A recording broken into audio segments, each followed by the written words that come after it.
Bienvenidos de nuevo a nuestro canal, donde hoy vamos a descubrir una de las historias más impactantes, misteriosas y a menudo malinterpretadas de toda la Biblia, la historia de la serpiente en el jardín del Edén. Todos la hemos escuchado, una serpiente, un fruto prohibido y la caída de la humanidad. Pero, ¿y si te dijera que esta historia va mucho más allá de lo que nos han enseñado? ¿Y si la serpiente no fuera solo una serpiente, sino un ser divino caído que preparó el escenario para una batalla cósmica entre el bien y el mal, una batalla que todavía nos afecta hoy? En este video, vamos a profundizar en lo que el texto hebreo original revela sobre esta narrativa antigua y poderosa. Revelaremos la verdadera identidad de la serpiente, arrojando luz sobre quién era realmente y por qué se le permitió entrar en el jardín en primer lugar. Podría sorprenderte con lo que descubramos. ¿Qué tal si te dijera que esta historia aparentemente simple contiene una profecía? Una que apunta directamente a la necesidad de un Salvador y a un plan divino que se puso en marcha mucho antes de que la humanidad siquiera existiera. Pero aquí está el verdadero giro. Esta historia no termina solo en engaño y desesperación. También lleva un mensaje de esperanza, una victoria que fue planeada desde el principio y cumplida a través de Jesucristo. ¿Cómo se relaciona esta antigua batalla con tu vida hoy? ¿Qué verdades ocultas revela sobre tu propósito en el gran diseño de Dios? Quédate con nosotros hasta el final, porque lo que estás a punto de descubrir cambiará la forma en que ves esta historia y quizás el mundo mismo. No querrás perderte lo que tenemos para compartir. Si te intrigan los secretos que estamos revelando, pulsa el botón de me gusta y suscríbete si aún no lo has hecho. Únete a la conversación dejando un comentario abajo con tus pensamientos, o simplemente escribe 77 para declarar tu creencia en estas verdades ocultas. Vamos a sumergirnos y explorar el misterio de la serpiente y el significado más profundo del jardín del Edén. El impactante secreto de la serpiente en Génesis, lo que revela el texto hebreo. Adentrémonos en una de las historias más icónicas de la Biblia, la historia de Adán, Eva y la serpiente en el jardín del Edén. La mayoría de nosotros hemos escuchado esta historia desde niños, en la escuela dominical, películas y diversas recreaciones culturales. A menudo se ve como una narrativa simple. La serpiente engaña a Eva. Ella come del fruto prohibido, se lo comparte a Adán, y como consecuencia ambos son expulsados del Edén. Este momento se considera tradicionalmente el origen del pecado, el punto en que el mundo se volvió roto. Pero hagamos una pausa y reconsideremos lo que creemos saber. En Génesis 3:1, la Biblia dice: «Ahora la serpiente era más astuta que todos los animales del campo que Jehová Dios había hecho». A primera vista, esto parece una descripción simple de la serpiente como criatura astuta, más sagaz que las demás. Sin embargo, si profundizamos en esta historia, algo realmente intrigante comienza a revelarse. ¿Podría haber más en el papel de la serpiente que solo ser un villano? La imagen de la serpiente hablante, a menudo representada susurrando tentaciones a Eva, es muy conocida. Pero, ¿alguna vez te has preguntado por qué es una serpiente hablante en primer lugar? ¿Por qué Dios crearía un ser así, capaz de hablar y razonar, solo para que engañara a su creación? Y más misteriosamente, ¿por qué la serpiente puede entablar una conversación racional con Eva? ¿No te parece extraño la idea de un animal que habla? Piénsalo, si caminaras por un jardín y una serpiente comenzara a hablarte, ¿no te alarmarías? Quizás incluso sentirías miedo. Sin embargo, Eva conversa con la serpiente con calma, como si fuera completamente natural. Esto lleva a preguntas aún más profundas. ¿Fue la serpiente realmente solo un animal usado por Satanás para cumplir su plan? ¿O podría ser algo mucho más significativo? Porque Eva no mostró sorpresa al encontrarse con una criatura capaz de hablar, razonar y cuestionar el mandato de Dios. ¿Podría ser que Eva viera algo en la serpiente que perdemos en la comprensión moderna del texto? ¿Qué tal si la serpiente no era simplemente un animal, sino algo mucho más poderoso, quizás incluso divino?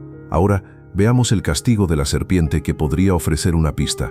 Génesis 3:14 dice: «Y Jehová Dios dijo a la serpiente: por cuanto esto hiciste, maldita serás entre todas las bestias y entre todos los animales del campo, sobre tu pecho andarás, y polvo comerás todos los días de tu vida».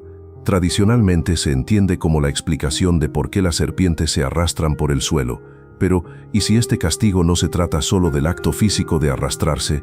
¿Podría la maldición tener un significado simbólico más profundo, uno que hable de la verdadera identidad de la serpiente y su papel en el drama cósmico que se desarrolla en el Edén? Y luego está el asunto del fruto prohibido. Todos conocemos la historia. Eva toma el fruto, lo come y se lo da a Adán. Pero, ¿sabías que la Biblia nunca especifica qué tipo de fruto era? El enfoque no está en el fruto en sí, sino en el acto de desobediencia. La serpiente convence a Eva de que al comerlo ganará conocimiento del bien y del mal, haciéndola como Dios, Génesis 3:5. Paremos aquí un momento. ¿Qué significa eso? La serpiente no solo le ofrece un bocado de fruto, le ofrece sabiduría, un tipo de sabiduría que la separa de Dios. No se trata de sustento físico, sino de una transformación interna que promete poder e iluminación. ¿No es esa una tentación mucho más grande que el simple acto de comer? ¿Qué nos dice esto sobre la naturaleza de la tentación? La serpiente no solo le pedía a Eva que rompiera una regla simple, le presentaba la oportunidad de trascender sus limitaciones humanas y obtener un conocimiento reservado para lo divino. Imagina estar en los zapatos de Eva, tener la oportunidad de ganar tal sabiduría. Te tentarías, cuestionarías el mandato de Dios, te atreverías a buscar un conocimiento más allá de lo dado. La narrativa tradicional nos dice que la serpiente es el villano, que Eva fue engañada y que Adán sigue pasivamente. Es una historia directa, pero realmente captura la complejidad de lo que ocurrió en el jardín. ¿Qué tal si la serpiente no es solo un animal, sino otra cosa completamente diferente? Un agente de rebelión divina, una fuerza cósmica que buscaba desbloquear el potencial oculto dentro de los seres humanos. ¿Qué tal si el verdadero propósito de la serpiente no era solo tentar, sino desafiar el lugar de la humanidad en el mundo? Así, las preguntas continúan. ¿Fue Eva realmente engañada o estaba eligiendo algo más profundo? ¿Por qué la serpiente le habló y qué representaba realmente ese fruto? ¿Podrían las respuestas estar ocultas en el texto hebreo original, esperando ser descubiertas? Estas son preguntas que han quedado sin respuesta durante siglos, pero quizás ha llegado el momento de mirar más allá de la superficie. ¿Qué opinas? ¿Podría haber un secreto escondido en la historia de la serpiente que hemos pasado por alto todos estos años? Comparte tus pensamientos abajo. ¿Qué crees que representa realmente la serpiente? Para comprender verdaderamente el papel de la serpiente, debemos explorar estas conexiones más profundas y ver cómo otros textos bíblicos arrojan luz sobre su verdadera naturaleza. Uno de los pasajes clave que nos ayuda a desentrañar este misterio se encuentra en Ezequiel 28. Allí, el profeta Ezequiel describe a un ser que estaba presente en el Edén, el jardín de Dios, antes de la caída. El pasaje dice: «Tú estabas en Edén, en el jardín de Dios.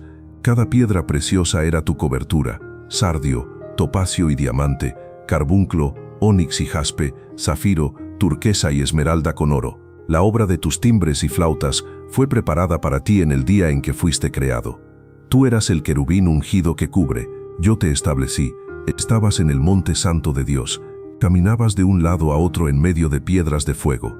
Esta vívida descripción pinta la imagen de un ser angelical majestuoso, adornado con piedras preciosas y con un alto rango dentro del consejo divino de Dios. Muchos estudiosos bíblicos interpretan este pasaje como una referencia a Satanás antes de su caída.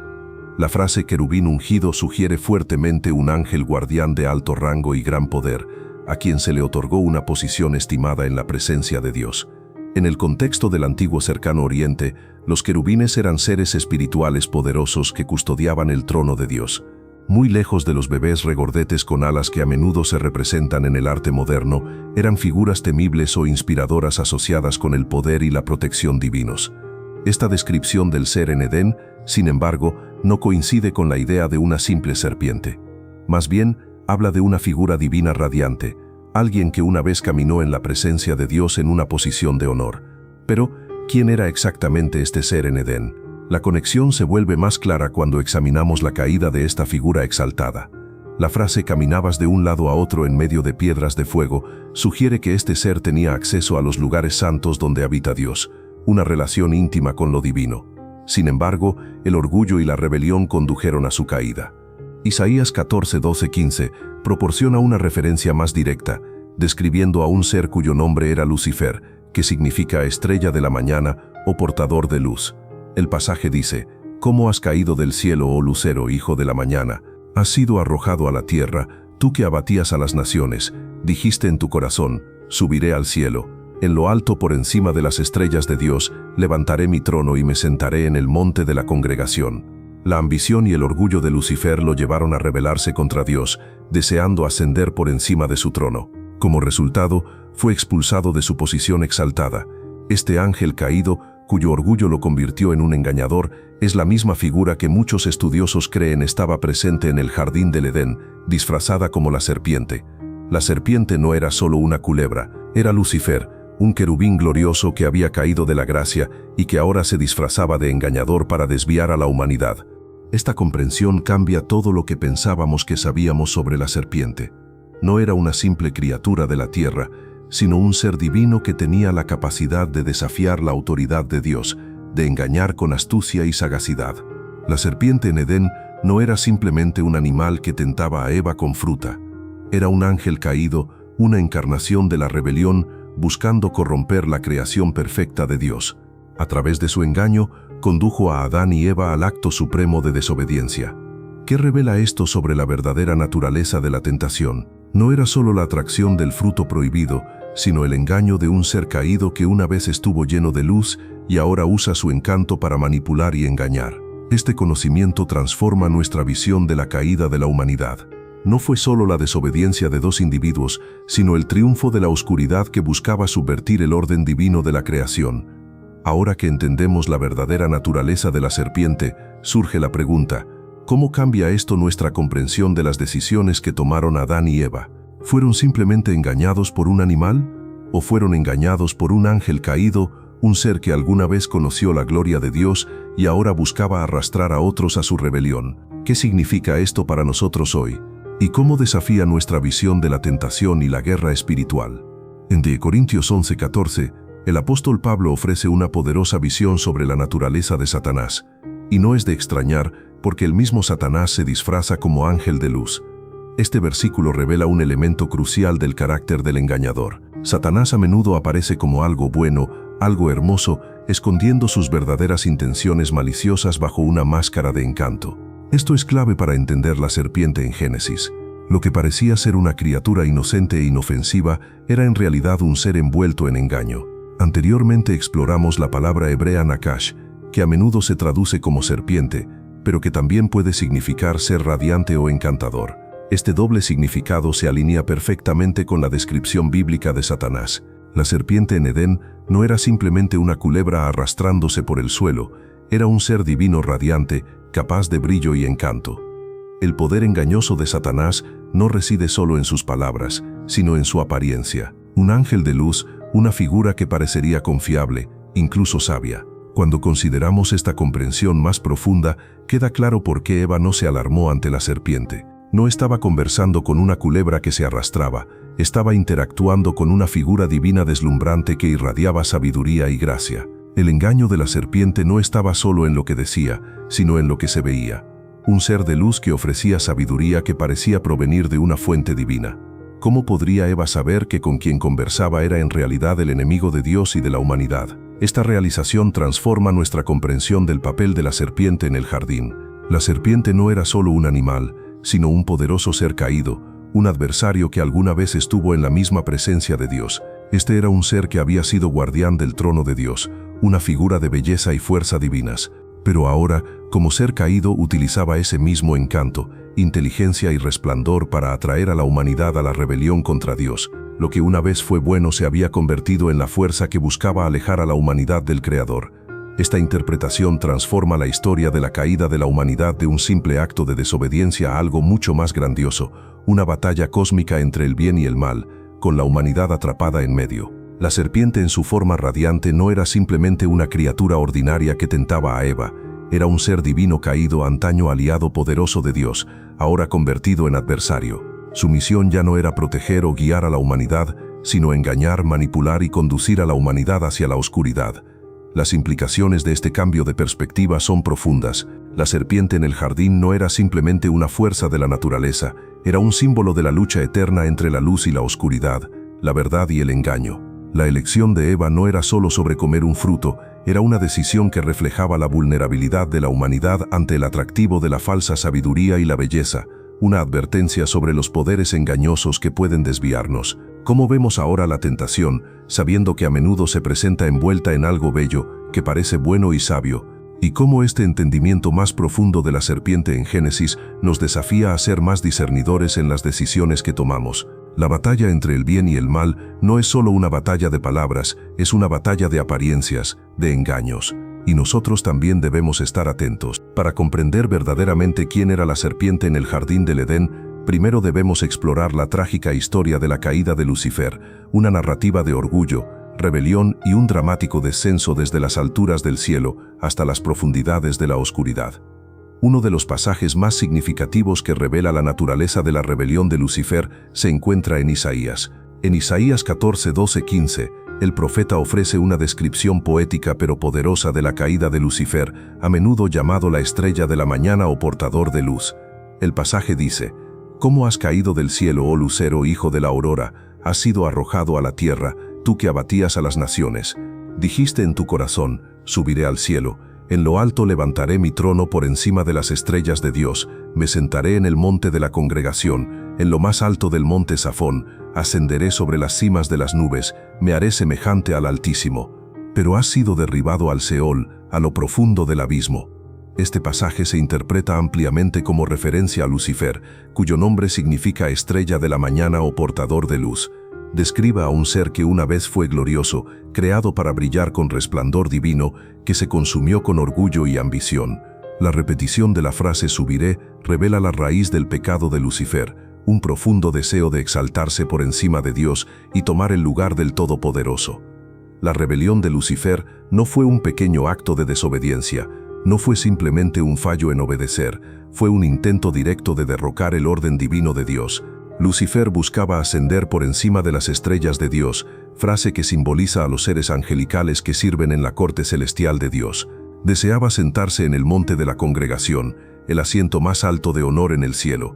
Su objetivo final era hacerse igual a Dios, una ambición nacida de pura arrogancia. Su rebelión no era solo por poder, era por destronar a Dios y ocupar su lugar. Esta ambición orgullosa condujo a su catastrófica caída. Una vez un querubín de alto rango, Lucifer utilizó su belleza, sabiduría e influencia para desafiar la autoridad de Dios. En Ezequiel 28, 12, 15, vislumbramos su magnificencia antes de la caída. Ezequiel describe a Lucifer como sello de perfección, lleno de sabiduría y perfecto en belleza. Estabas en Edén, en el jardín de Dios, cada piedra preciosa te adornaba. Eras intachable en tus caminos desde el día que fuiste creado hasta que se halló maldad en ti. Pero entonces algo cambió. Se halló maldad en él. Las mismas cualidades que lo hicieron perfecto, sabiduría, belleza y gloria, se convirtieron en el terreno fértil para el orgullo, los celos y la sed de poder. Lucifer no podía contentarse con su rol dado por Dios, deseaba más. Buscaba la adoración, la gloria y la posición reservada solo para Dios. Su orgullo lo llevó a desafiar el trono del Todopoderoso y como resultado fue expulsado del cielo. Ya no era el portador de luz, se convirtió en el príncipe de las tinieblas. En Lucas 10:18, el mismo Jesús alude a este momento diciendo: «Vi a Satanás caer del cielo como un rayo». Esta declaración resalta la naturaleza súbita y dramática de la caída de Lucifer. En un instante, fue arrojado desde su alta posición en el cielo. Un momento estaba en la gloriosa presencia de Dios, al siguiente separado de esa gloria para siempre. Entonces, ¿cómo se conecta todo esto con la serpiente en el jardín del Edén? La conexión se vuelve clara cuando entendemos que Lucifer, ahora Satanás, no desapareció simplemente después de su caída, no se retiró al olvido. En cambio, se convirtió en el adversario, el acusador cuya misión era engañar, corromper y destruir la creación de Dios. Su rebelión no terminó en el cielo, continuó en la tierra, buscando socavar la creación perfecta de Dios. En Apocalipsis 12:9, leemos una poderosa descripción del papel de Satanás. El gran dragón fue arrojado, aquella serpiente antigua llamada el diablo o Satanás, que engaña a todo el mundo, fue arrojado a la tierra y con él sus ángeles. Este versículo vincula de manera inequívoca a la serpiente de Génesis con Satanás mismo. La serpiente antigua no es otra que el ángel caído que buscó alejar a la humanidad de Dios. Así como una vez lideró una rebelión en el cielo, la serpiente en Edén no era un animal ordinario. No era una simple serpiente jugando una treta, era un disfraz, una forma que Satanás tomó para engañar y manipular a Eva. Apareciendo como una criatura de sabiduría, la serpiente ofrecía conocimiento que parecía divino. Pero en realidad su verdadera intención era corromper la creación de Dios. No estaba simplemente tentando a Eva con una fruta, la estaba atrayendo hacia la rebelión, buscando distorsionar su comprensión del bien y del mal. El objetivo de Satanás no era solo engañar a un individuo, sino perturbar todo el orden divino. Este entendimiento transforma toda la narrativa. La historia de la serpiente en Edén se convierte en algo mucho más que el simple relato de una serpiente que engaña a una mujer. Marca el inicio de una batalla cósmica, una continuación de la rebelión de Lucifer contra Dios. Satanás, una vez un glorioso querubín, ahora disfrazado como criatura de sabiduría, entró en el jardín para engañar a la humanidad de la misma manera en que una vez engañó a los ángeles que lo siguieron en su rebelión. Este acto de engaño en Edén no fue un evento aislado, fue parte de la estrategia continua de Satanás para oponerse a los planes de Dios. Incapaz de derrotar a Dios directamente, Satanás dirigió su atención hacia la amada creación de Dios, la humanidad. Al engañar a Eva para que comiera del fruto prohibido, logró introducir el pecado en el mundo, alterando para siempre el curso de la historia humana. Ese momento preparó el escenario para la batalla entre el bien y el mal que continúa hasta hoy. El instante en que Adán y Eva comieron del árbol del conocimiento del bien y del mal, todo cambió. No fue un simple acto de desobediencia. Fue una decisión profunda que desató la onda expansiva del pecado y la ruptura en toda la creación. Por primera vez, Adán y Eva experimentaron vergüenza, miedo y el peso de la separación de Dios. Su inocencia se perdió y con ella la perfecta relación que una vez compartieron con su Creador. Las consecuencias fueron inmediatas. La armonía perfecta del Edén se rompió y fueron expulsados. El paraíso que había sido su hogar ya no era un lugar de paz, sino un recuerdo distante. Y así comenzó la verdadera batalla, una batalla por los corazones y las almas de toda la humanidad que continuaría a lo largo de cada generación. Esta narrativa prepara el escenario para la lucha constante entre la luz y la oscuridad, el bien y el mal. El engaño de la serpiente no se trataba simplemente de un fruto, fue un momento crucial en la guerra cósmica, uno que ha resonado a lo largo de los siglos.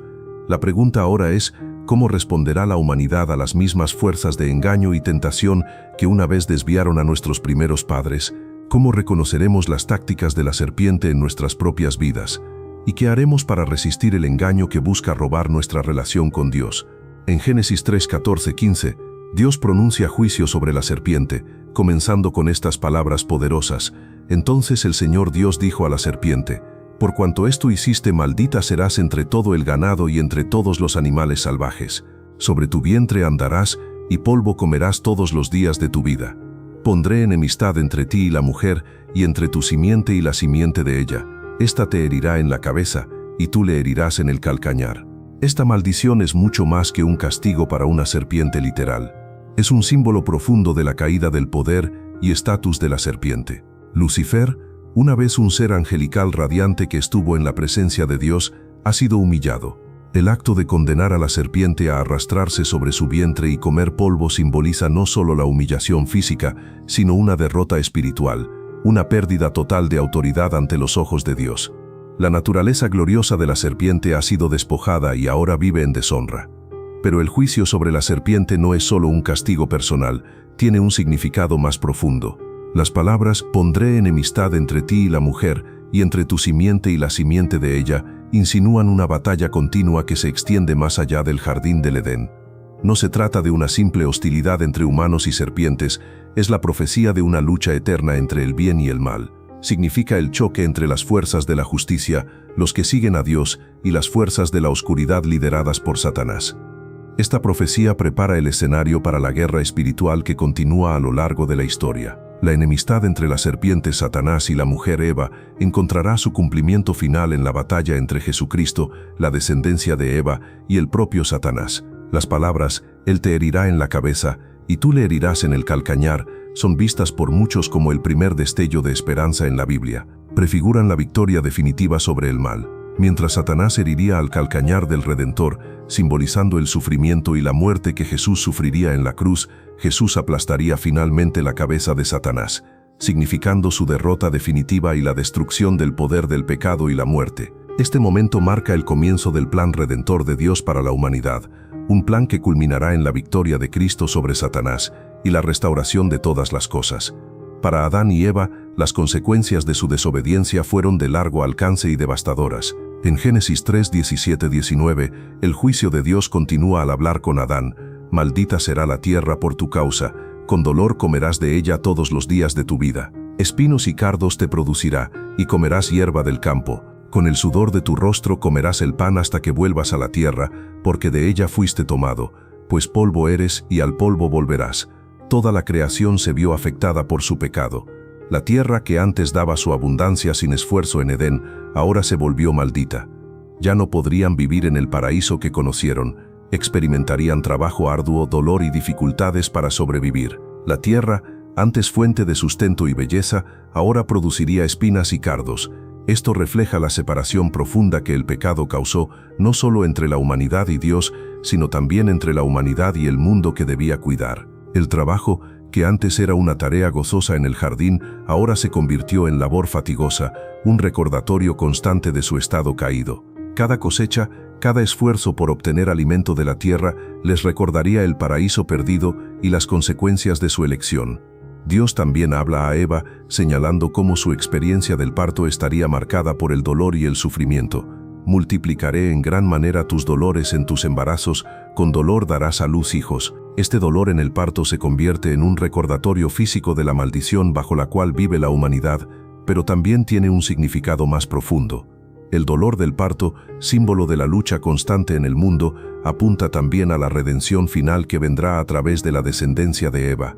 Prefigura la venida del Salvador Jesucristo, que nacería de una mujer y traería la victoria definitiva sobre el pecado y la muerte. Incluso en la maldición, el plan de redención de Dios ya estaba en marcha. Un recordatorio de que sus promesas y su gracia superarían finalmente la caída. El juicio sobre Adán, Eva y la serpiente ilustra las profundas consecuencias del pecado: separación de Dios, dificultades y sufrimiento. Sin embargo, dentro de este juicio yace la primera promesa de esperanza. La serpiente pudo haber herido el calcañar de la humanidad, pero a través de la descendencia de Eva vendría la semilla de redención. Así, la historia que comienza con la pérdida y la caída sostiene la promesa de restauración mientras se desarrolla el plan de salvación de Dios. Aunque la vida después de la caída estaría llena de sufrimiento, también contenía la promesa de redención a través de futuras generaciones. Adán y Eva, al comer del árbol del conocimiento del bien y del mal, obtuvieron el conocimiento que deseaban, pero a un alto costo. Sus ojos se abrieron, pero la verdad que vieron no fue la iluminación divina que esperaban. En cambio, vieron su propia desnudez, vulnerabilidad y separación de la perfecta voluntad de Dios. La conciencia de su pecado trajo consigo culpa y vergüenza, y se encontraron alienados no solo de Dios, sino también entre ellos. Su pecado introdujo la mortalidad en sus vidas, el inevitable retorno al polvo. En Génesis 3, 22-24, leemos que Dios colocó querubines con espadas encendidas para guardar la entrada al jardín del Edén. Estos seres celestiales fueron estacionados para impedir que Adán y Eva accedieran al árbol de la vida. Este acto puede parecer un castigo severo, pero en realidad fue un acto de misericordia. Si Adán y Eva hubieran sido permitidos a comer del árbol de la vida en su estado caído, habrían vivido para siempre separados de Dios, atrapados en un estado de pecado y desesperación. La puerta custodiada sirvió como un límite, protegiéndolos del sufrimiento de la separación eterna de su Creador, mientras al mismo tiempo preservaba la posibilidad de redención. La profecía hablada por Dios a la serpiente en Génesis 3:15, el protoevangelio o primer evangelio, predice la venida de un Redentor que aplastará la cabeza de la serpiente. Esta promesa marca el inicio del plan de Dios para cerrar la brecha entre la humanidad y Él mismo. La descendencia de la mujer, aunque herida por la serpiente, finalmente daría el golpe fatal a Satanás, señalando el comienzo de la restauración de la humanidad. La partida de Adán y Eva del Edén no fue solo el inicio de su exilio, fue el comienzo de un mundo lleno de dolor, lucha y muerte. Sin embargo, también fue el inicio del plan redentor de Dios para la humanidad. Esta escena en Génesis simboliza la larga lucha entre la humanidad y las fuerzas de la oscuridad, una lucha que resonaría a lo largo de las generaciones. La caída no fue el fin de la historia, fue el comienzo de una gran lucha cósmica, en la que la humanidad enfrentaría enormes dificultades, pero también la promesa de victoria eventual a través del Redentor prometido. El camino por delante estaría lleno de sufrimiento, guerra espiritual y separación de Dios. Sin embargo, incrustada en la maldición y el exilio, estaba la promesa de que la redención estaba en camino. El plan último de Dios ya estaba en marcha, y la garantía de salvación se transmitiría a través de las generaciones. La lucha de la humanidad no sería en vano. Desde el mismo momento de la caída de la humanidad, Dios comenzó su obra de restauración. Génesis 3:15 se mantiene como el primer destello de esperanza en la Biblia, la primera declaración profética del Evangelio. Aquí Dios habla directamente a la serpiente: «Pondré enemistad entre ti y la mujer, y entre tu simiente y la simiente de ella. Ésta te herirá en la cabeza, y tú le herirás en el calcañar». Este versículo resume la gran batalla que se desarrollará a lo largo de los siglos, una batalla en la que Satanás, el engañador, será derrotado por un Redentor prometido. Las palabras «Él te herirá en la cabeza» apuntan a un descendiente de Eva que finalmente triunfará sobre el mal, mientras Satanás puede golpear al calcañar de la humanidad, simbolizando el sufrimiento y la muerte que vendrían con la caída. La victoria final pertenecerá a la humanidad. El Redentor, a través de su sacrificio, dará un golpe fatal a las fuerzas de la oscuridad. En este primer destello de esperanza, Dios revela la victoria última que vendrá. A pesar del sufrimiento, la oscuridad y la guerra espiritual que seguirían, el plan de redención de Dios se pone en marcha. La caída puede haber iniciado la larga lucha de la humanidad, pero la victoria sobre el mal ya estaba asegurada en la promesa de Dios. La historia de la redención no es un sueño lejano, es la base de toda la historia y la razón de nuestra esperanza. Desde el momento en que la humanidad cayó, Dios ya estaba trabajando para restaurar y redimir su creación, y a través del Redentor prometido, esa victoria algún día se cumpliría plenamente.